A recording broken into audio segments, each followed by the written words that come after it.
네, 정치권도 책임을 묻고 있습니다. 이번 참사와 관련해서 112 신고 녹취록 공개로 경찰의 늑장 대응이 드러나자 여당인 국민의힘은 사과와 함께 응당한 책임을 묻겠다고 강조했습니다.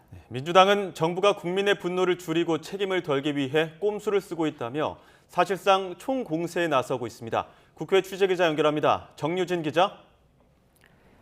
네, 국회입니다. 자, 우선 이 사태 수습이 먼저라고 했던 국민의힘, 기류 변화가 감지되고 있네요. 국민의힘은 112 신고 녹취록이 공개된 뒤 열린 오늘 아침 회의에서 경찰의 초기 대응 미흡과 관련해 당혹스럽고 유감스럽다며 국민께 죄송하다고 밝혔습니다. 국민의힘 정진석 비상대책위원장은 오늘 회의에서 잘못이 밝혀지면 책임을 물어야 한다고 강조했는데요. 들어보겠습니다. 충분한 현장 조치가 왜 취해지지 않았는지 그 원인은 반드시 밝혀져야 합니다. 그리고 응당한 책임을 물어야 합니다. 또 애도 기간이 끝나는 즉시 여야와 정부, 전문가가 참여하는 이태원 사고 조사 특위를 구성하자고 제안했습니다.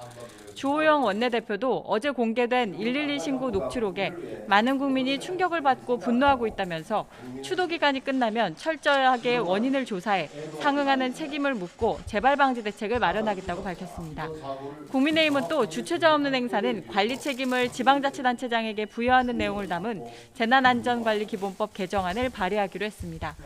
국민의힘 지도부는 이상민 행안부 장관과 윤희근 경찰청장 등의 거취에 대해서는 말을 아끼고 있지만 여권 내부에서도 두 사람의 경질이 불가피하다는 기류가 돌고 있습니다.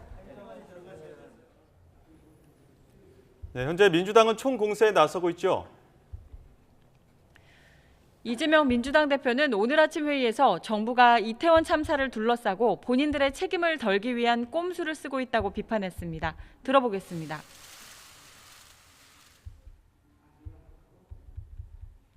책임을 덜어내기 위해서 사건을 축소, 은폐, 조작하는 것은 결코 용서받을 수 없습니다.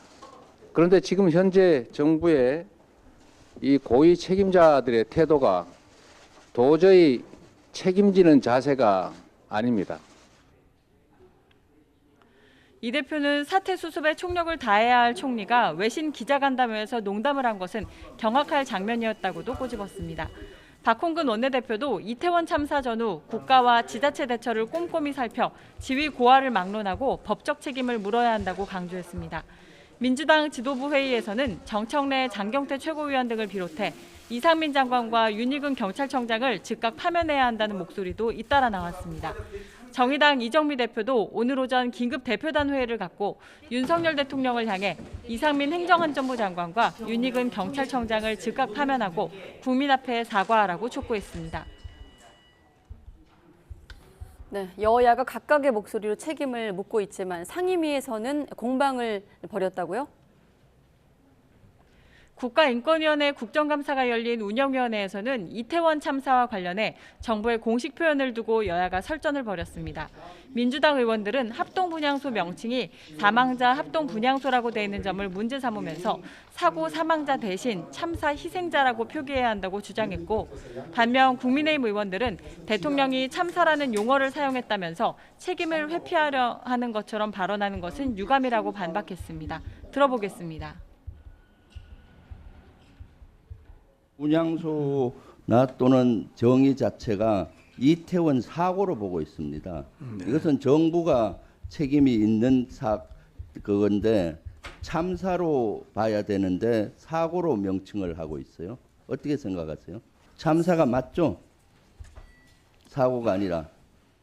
행정부에서 어떤 용어를 사용한 것을 가지고 이미 대통령이나 정부에서 진상을 명백히 밝히고 그에 대해서 엄정 처리할 것을 밝혔음에도 불구하고 마치 책임을 회피하려 한다거나 진실을 덮을 것처럼 지금 발언하는 것에 대해서는 유감을 표하지 않을 수 없습니다.